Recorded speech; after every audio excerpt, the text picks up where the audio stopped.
आज मैं छठे छठे अध्याय, इसका नाम है वंशानुक्रम का आणविक आधार, molecular basis of inheritance.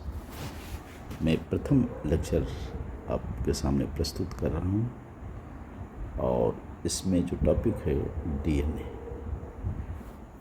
DNA क्या है? डीएनए की संरचना का सचित्र आपके सामने प्रेजेंटेशन होगा। न्यूक्लियोटाइड्स का होता है और डीएनए के प्रकार। इस लेक्चर में इतनी चीज़ें कवर करूँगा। पहले फर्स्ट ऑफ ऑल ये देखें, डीएनए का एक स्ट्रक्चर आपके सामने दिया है, वाटसन क्रिक मॉडल जिसको कहते हैं हेलिकल। इसमें देखिए बेस पेयर्स आपको दिखाया गया है एरो से, बेस पेयर है। और बेस में क्या होता है? एडेनिन के साथ हमेशा थाइमिन, गुआनिन के साथ हमेशा साइटोसिन। ये कॉम्बिनेशन है जो आपस में जुड़ते हैं और जो एसिडी का डंडा बनता है ये शुगर फॉस्फेट, जिसको बैकबोन कहते हैं। अब आइए डीएनए का फुल फॉर्म क्या है ये जाने। डीएनए का फुल फॉर्म है डीऑक्सीराइबोज न्यूक्लिक एसिड। यह न्यूक्लियोटाइड्स का एक लंबा बहुलक है जिसकी लंबाई न्यूक्लियोटाइड्स की संख्या पर निर्भर करती है। न्यूक्लियोटाइड्स टाइड की संख्या अधिक होने पर डीएनए भी अधिक लंबे होते हैं। अब यहाँ पर देखिए, ये जो है डायग्राम बनाया गया है और इसमें किस तरह से जो है इसकी सीढ़ी हेलिकल स्ट्रक्चर मुड़ा हुआ है। डबल हेलिक्स होता है, डबल डंडे होते हैं और बीच बीच में डबल, और इसके बीच बीच में ये डंडे होते हैं जो बेसिस के बने होते हैं। अब इसका केमिकल स्ट्रक्चर, इसके पैरेलल ये स्कीमेटिक डायग्राम है, ये केमिकल स्ट्रक्चर है। यहाँ पर देखिए आप, यहाँ स्पष्ट हो जाएगा। फास्फोरिक एसिड ये जुड़ता है शुगर, और शुगर से फिर फास्फोरिक एसिड, फिर शुगर, इस तरह से सीढ़ी बनती है। और इसके बीच में डंडे का काम करता है उससे डीऑक्सीराइबोज शुगर से ए और टी जुड़ा है, जो ऊपर हमने बताया। सदैव इसका जो डंडा बनेगा ए और टी से। यहाँ पर जी गुआनिन साइटोसिन से, साइटोसिन गुआनिन से, थाइमिन एडेनिन से, एडेनिन थाइमिन से, इस क्रम में लगा हुआ होता है। एक छोर को 3 और दूसरे उसके अपोजिट छोर को 5 कहते हैं। अब आगे देखिए इसके बारे में कुछ। ये 1869 में फ्रीडरिच मैचर ने सर्वप्रथम यह पहचान किया कि डीएनए के रूप में कोशिका के अंदर के केंद्र में अम्लीय पदार्थ पाए जाते हैं जिन्हें न्यूक्लिन कहा था उस समय फर्स्ट टाइम फ्रेडरिक ने। और James Watson and Francis Crick नामक 2 वैज्ञानिक एक्सरे किरण विवरण डीएनए की संरचना डबल हेलिक्स मॉडल प्रस्तुत किया। डीएनए की संरचना का एक सफल मॉडल था। इसमें क्या होता है? 2 न्यूक्लियोटाइड्स चेन के बने होते हैं। बैकबोन इसका डीऑक्सीराइबोज शुगर तथा फास्फेट से मिलकर बना होता है। 2 कुंडलियों के बीच नाइट्रोजन क्षार अणु लगे होते हैं, जैसा हमने बताया।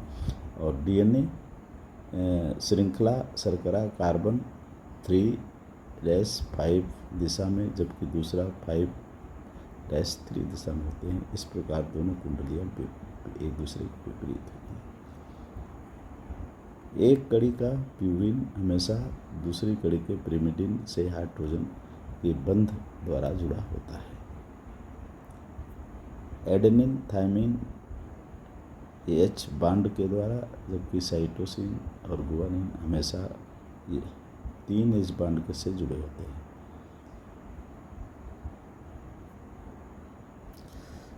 तो यहाँ पर देखिए, यहाँ पर ये जो है इस बीच में एच बांड से द्वारा ये आपस में जुड़े हुए होते हैं। अब आगे न्यूक्लियोटाइड्स किसे कहते हैं? न्यूक्लिक अम्ल का मोनोमर इकाई है जो कई बनते हैं, क्योंकि न्यूक्लिक अम्ल न्यूक्लियोटाइड्स के बने होते हैं। न्यूक्लियोटाइड्स के मुख्य 3 घटक हैं: क्षार, पेंटा डीऑक्सी राइबोस, ये शुगर है, और फॉस्फेट H3PO। क्षार में क्या क्या होता है? प्यूरिन और पिरिमिडिन। प्यूरिन में एडेनिन होगा और गुआनिन होगा। पिरिमिडिन में थायमिन और साइटोसिन। अब इसका स्ट्रक्चर न्यूक्लियोटाइड्स कैसे जुड़ता है, यहाँ पर देखिए। फास्फोरिक अम्ल इस शुगर से जुड़ेगा, और शुगर डीऑक्सीराइबोस, और इससे जुड़ता है नाइट्रोजन बेस एडेनिन। ये हो गया। दूसरी तरफ दूसरे बैकबोन में इसी तरह जो है फास्फोरस और डीऑक्सीराइबोस शुगर, और इसके बाद बेस। यदि यहाँ एडेनिन है तो यहाँ थायमिन जुड़ेगा। न्यूक्लियोटाइड संरचना आप समझ लिए। अब यहाँ पर देखिए नाइट्रोजन क्षार अणुओं की संरचना। इसमें पिरिमिडिन में क्या क्या आता है? साइटोसिन और थायमिन। इसका स्ट्रक्चर आप देख लीजिए। ये जो है इसमें कार्बन के अणुओं के साथ NH3 है, यह ऑक्सीजन जुड़ा है यहाँ। थायमिन में देखिए NH3 और ऑक्सीजन के 2 परमाणु लगे हुए हैं। गुआनिन का संरचना यहाँ पर देखिए, 1 परमाणु लगा हुआ है, लेकिन इसके 2 चेन बन जाते हैं। इसी तरह एडेनिन का है। तो इस प्रकार से आप प्यूरिन में आप गुआनिन, एडेनिन, और पिरिमिडिन में साइटोसिन, थायमिन। डीएनए के प्रकार देखिए। आधुनिक शोध सूक्ष्म अंतरों के आधार डीएनए कई प्रकार के थे। A form DNA, B form DNA, C form DNA, D form, E form, Z form. इन दोनों में बी फार्म और जेड फार्म मुख्य हैं। बी फार्म और जेड फार्म में अंतर क्या है, इसको देख लीजिए। बी फार्म का इनकी कुंडली घुमाव दाहिने से बाएं की ओर होता है, इस तरह। और शर्करा फास्फेट नियमित व्यवस्था होती है। घुमावदार पेयर में 10 संख्या होती है, बेस क्रम 10। एक घुमावदार में जैसे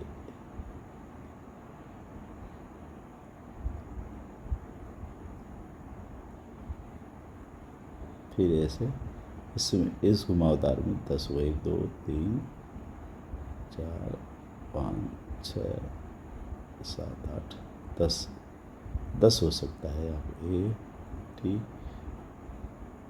ए सी जी सी, ये संख्या 10 हो सकती है।